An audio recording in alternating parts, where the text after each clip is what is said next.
ব্রাহ্মণবাড়িয়া ২ আসন থেকে নির্বাচিত মাননীয় সদস্য। ধন্যবাদ। মাননীয় স্পিকার, আপনাকে অসংখ্য ধন্যবাদ। মাননীয় স্পিকার, কাদম্বরী মরিয়া প্রমাণ করিল যে কাদম্বরী মরে নাই। আমাদের তেলের দাম শেষমেশ বৃদ্ধি হইল মাননীয় স্পিকার, কিন্তু তার আগে আমরা দেখলাম কয়েক কিলোমিটার জুড়ে লম্বা লাইন। আমরা দেখলাম মাঝরাত পর্যন্ত ড্রাইভাররা দাঁড়িয়ে আছে, তারা তেল পাচ্ছে না, কিন্তু সরকারের সেই ব্যাপারে কোনো হেলদোল নাই।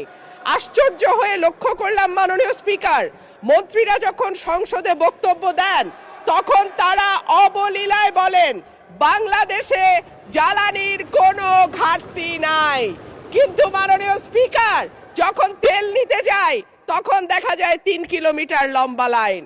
মাননীয় স্পিকার, সরকার সম্ভবত কিছু পদক্ষেপ গ্রহণ করবার ঘোষণা দিয়েছে। তার একটা হচ্ছে মার্কেট প্লেস ৭টা বাজে বন্ধ করে দেয়া। চমৎকার সিদ্ধান্ত মাননীয় স্পিকার, তবে মনে রাখতে হবে কেনাকাটা বা শপিং যেটুকু হয় সেটুকু সন্ধ্যার পরেই হয়, তার আগে হয় না। ২ হইল অফিস আদালতের সময় বলে পরিবর্তন করবে। ৫ দিনের জায়গায় ৪ দিন বা ৩ দিন তারা কর্মঘণ্টা ঠিক করবে। কিন্তু প্রশ্নটা হচ্ছে যদি জ্বালানির কোনো সংকটই না থাকে তাহলে এত লম্বা লাইনই বা কেন, দামই বা বাড়াইতে হয় কেন, অফিস কর্মসূচি সময় পরিবর্তন করতে হয় কেন?